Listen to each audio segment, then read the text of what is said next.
demorou bastante até, mas finalmente aconteceu aquilo que eu já imaginava, modestamente falando, já tinha meio que antecipado isso aqui no canal, e muita gente que acompanha o futebol brasileiro também tinha essa expectativa. Apesar do que aconteceu no início do ano, da sequência de vexames, o Flamengo tem um elenco, ele tem uma qualidade técnica, ele tem um material técnico capaz de superar tudo isso à medida em que alguns problemas no entorno forem resolvidos. E o Flamengo conseguiu resolver alguns graves problemas que afetaram muito a performance no início do ano.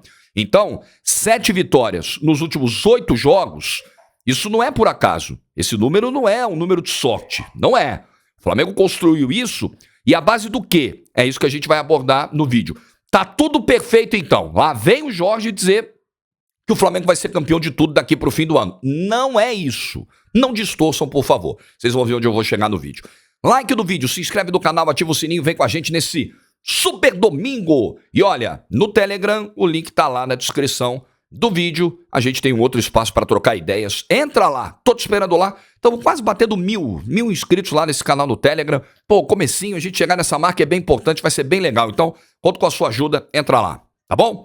Ontem eu narrei esse jogo, né? A vitória do Flamengo contra o Fortaleza, na transmissão do YouTube da TNT Esportes. E eu vi um Flamengo com uma capacidade de competir muito melhor, uma precisão de definição também muito melhor. O Flamengo finalizou 10 vezes no jogo. Quando conseguiu o seu segundo gol, era a 5ª ou 6ª finalização no total naquele momento.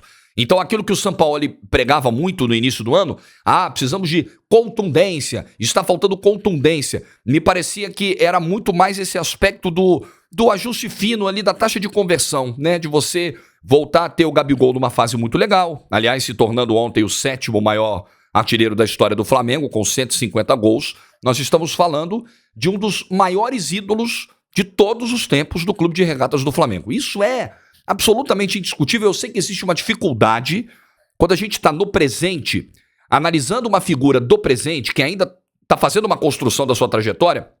A gente tem uma visão histórica disso na comparação com aqueles que já concluíram as suas histórias. Eu sei, é difícil mesmo. Mas eu acho que o caso do Gabigol é muito simples. Basta ver o que ele conquistou, basta ver a idolatria da torcida com ele, basta ver o comportamento dele perante clube, perante torcida, óbvio. Em um ou outro momento houve uma crise, houve um abalo, houve uma cobrança, mas tudo muito menor daquilo muito maior, muito grande que o Gabigol sempre construiu nesse clube. Então, pra mim, não tem a menor discussão quanto a isso. Tá lá senta na mesa lá dos grandes ídolos, de Zico, de Júnior, de uma porrada de gente. Senta o Gabigol, ali tranquilo. E o que eu vi no Flamengo, as duas principais coisas que me chamam a atenção. Eu acho que a evolução tática, ela é visível, é evidente e era já esperada, porque além de Jorge Sampaoli ser um treinador melhor do que Vitor Pereira, era terra arrasada mesmo, então você já estava com um sarrafo muito baixo, qualquer coisa que fosse feita provavelmente já ia representar um avanço. Mas mostra um pouquinho do abismo que existe entre os dois técnicos. E eu acho o Sampaoli o cara que é complicado no trato do dia a dia. Eu conheço as histórias do Sampaoli, a gente sabe como ele é, a exigência por reforços, um pouco metódico e tal. Recentemente saiu alguma notícia de algum conflito ali com o grupo, com o método de trabalho, horário de treino e tal. Mas obviamente que o Sampaoli é um bom treinador e de um nível muito bom para o futebol brasileiro. Mas além disso, me chamou muito a atenção a evolução física desse time, que começou a temporada em frangalhos. Verdade é essa. O Flamengo começou... Você pega o que foi, por exemplo, pega a partida do Gerson na Supercopa do Brasil contra o Palmeiras. Uma coisa tenebrosa. E pega a contribuição que o Gerson dá hoje pelo lado esquerdo do Flamengo. A versatilidade, voltando para marcar, pisando na área, construindo, avançando em velocidade, combinando jogadas com Ayrton Lucas, explosão física, capacidade técnica. Pô, o Gerson 100%, ele é disparado um dos melhores da posição do Brasil, mas assim, fácil. E ali pelo lado esquerdo, o que o Ayrton Lucas joga de bola, que lateral esquerdo tem o Flamengo, não foi para a seleção brasileira à toa, não. Um dos poucos acertos, até o VSR ontem falou isso na transmissão comigo. Você pegar aí esse trabalho interino do Ramon na seleção brasileira, que não é lá grandes coisas e tal, e a CBF parece que já tá convencida de que com o Ramon não dá pra seguir, né? Nem mesmo nos 6 meses que faltam pra acabar o ano. Pô, o Ayrton Lucas foi um acerto. Sim, é um jogadoraço mesmo. Nível seleção, a jogada dele do segundo gol é impressionante, a chegada da linha de fundo, a explosão, o cruzamento, ele bota na frente do primeiro, do segundo, do terceiro e ninguém pega. Jogadoraço, jogadoraço. Mas essa condição física, hoje você vê uma Arrascaeta inteiro, e puxa vida, o Arrascaeta inteiro não tem pra ninguém no futebol brasileiro. Não tem meio campo do futebol brasileiro com a lucidez, a visão de jogo, a capacidade de execução, o talento, o raciocínio rápido, o refino do Arrascaeta. É brincadeira o que ele joga e o que ele faz na jogada do primeiro gol.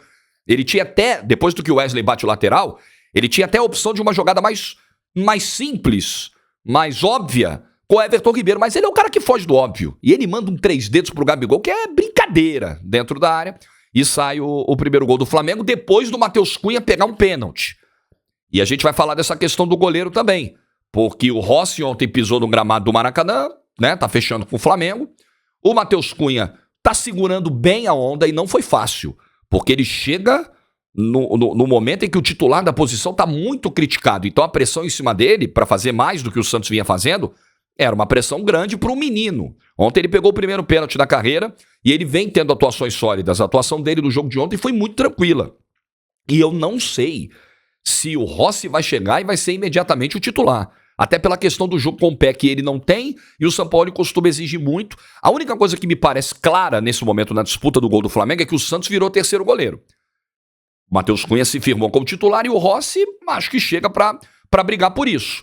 E é complicado você ter um cara que chegou com o status de titular e tem salário de titular, eventualmente virando um terceiro goleiro do time, mas enfim, isso é uma questão que o Braz vai ter que resolver, o Spindel, o Sampaoli, a bucha vai estar com eles, porque o Santos, a performance do Santos em 2023 realmente não justificava a manutenção dele no time titular. Então você tem alguns jogadores fisicamente recuperados. O que o Bruno Henrique entrou e jogou no segundo tempo, e correu no segundo tempo, e infernizou a defesa do Fortaleza no segundo tempo, deu gosto de ver. Depois da recuperação extensa, cirurgia perigosa, grave, contusão de 1 ano que teve o Bruno Henrique, vê-lo voltar desse jeito é muito legal. E ver as opções que o Flamengo tem de banco. Que aí ontem o Gabigol sai machucado no primeiro tempo, você tem o Pedro para botar. O Everton Ribeiro saiu no primeiro tempo apagado, até colocou a bolsa de gelo no joelho ali, mostraram no banco no segundo tempo. Entrou o Bruno Henrique no lugar dele.